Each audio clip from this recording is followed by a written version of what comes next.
Shalom saudara-saudaraku yang dikasihi oleh Tuhan. Senang sekali untuk hari ini saya bisa menjumpai saudara di dalam tayangan video singkat ini. Saya mengajak untuk kita membaca di dalam Efesus pasal 4 ayat 17 sampai dengan ayat yang ke-20. Efesus pasal 4 ayat 17 sampai 20, demikian bunyi firman Tuhan. Sebab itu kukatakan dan kutegaskan ini kepadamu di dalam Tuhan. Jangan hidup lagi sama seperti orang-orang yang tidak mengenal Allah dengan pikirannya yang sia-sia dan pengertiannya yang gelap. Jauh dari hidup persekutuan dengan Allah karena kebodohan yang ada di dalam mereka dan karena kedegilan hati mereka. Ayat 19. Perasaan mereka telah tumpul sehingga mereka menyerahkan diri kepada hawa nafsu dan mengerjakan dengan serakah segala macam kecemaran. Tetapi kamu bukan demikian.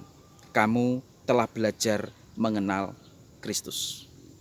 Saudara, Lembaga Alkitab Indonesia memberikan judul perikop ini, yaitu manusia baru.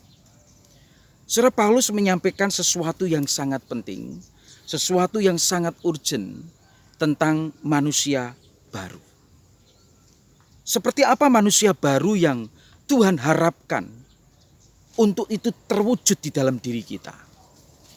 Saudara, karena itu di dalam ayat 17 Paulus berkata begini, kukatakan, kutegaskan di dalam Tuhan. Artinya apa saudara? Sesuatu yang ingin disampaikan oleh Paulus ada sesuatu yang sangat penting, sesuatu yang sangat urgent, yang harus dilakukan, yang harus ada di dalam diri orang Kristen itu. Saudara, apa itu? Di dalam ayat 17 jelas mengatakan, jangan hidup lagi sama seperti orang-orang yang tidak mengenal Allah. Saudara, nasihat Paulus kepada jemaat di Efesus sangat terang dan jelas. Kamu jangan hidup lagi sama seperti orang-orang yang tidak mengenal Allah. Karena kamu sudah mengenal Allah, kamu sudah mengenal Kristus. Maka seharusnya hidupmu tidak lagi sama seperti orang-orang yang tidak mengenal Allah. Saudara, orang-orang yang tidak mengenal Allah, Rasul Paulus cantumkan seperti apa gaya hidup mereka di dalam ayat yang ke-17, 18, dan 19. Pikiran mereka sia-sia dikatakan oleh Paulus. Apa yang mereka pikirkan adalah sesuatu yang tidak berguna, sesuatu yang berdosa, sesuatu yang jahat. Kan itu Rasul Paulus mengatakan pikiran mereka sia-sia. Tidak seharusnya orang yang sudah mengenal Allah memiliki pikiran yang seperti ini, bukan? Rasul Paulus juga berkata, bukan hanya pikiran mereka yang sia-sia, tetapi pengertian mereka juga gelap. Mereka jauh dari hidup persekutuan dengan Allah oleh karena kedegilan hati mereka, oleh karena keras kepalanya mereka, oleh karena kebodohan mereka. Saudara, seharusnya orang yang mengenal Allah juga tidak hidup seperti ini. Orang yang mengenal Allah seharusnya memiliki pengertian yang benar, pengertian yang terang, dekat dengan Allah, dekat dengan persekutuan dengan Allah. Itulah yang seharusnya terjadi dalam kehidupan kita. Rasul Paulus juga berkata bahwa orang yang tidak mengenal Allah, perasaan mereka tumpul, saudara. Apa artinya perasaan mereka telah tumpul? Dalam terjemahan lain katakan tidak punya rasa malu. Saudara, bayangkan bagaimana seseorang tidak punya rasa malu lagi.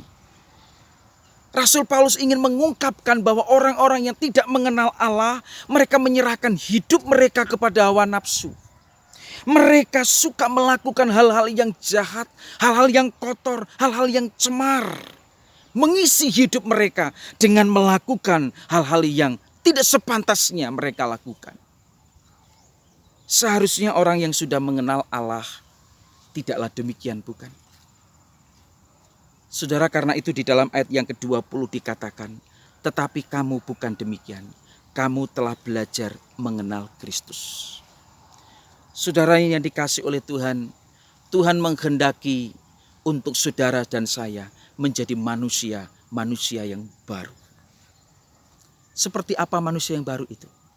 Rasul Paulus berkata, jangan hidup lagi sama seperti orang-orang yang tidak mengenal Allah. Mari kita koreksi hidup kita.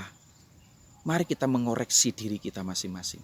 Jangan mengoreksi orang lain, tetapi koreksilah hidupmu, hidup kita.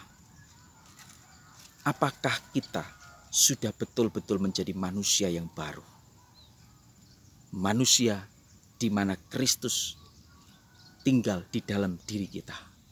Saudaraku dikasih oleh Tuhan, kiranya Yesus memberkati saudara. Tuhan Yesus selalu menyertai saudara, mulai dari saat ini sampai selama-lamanya. Amin.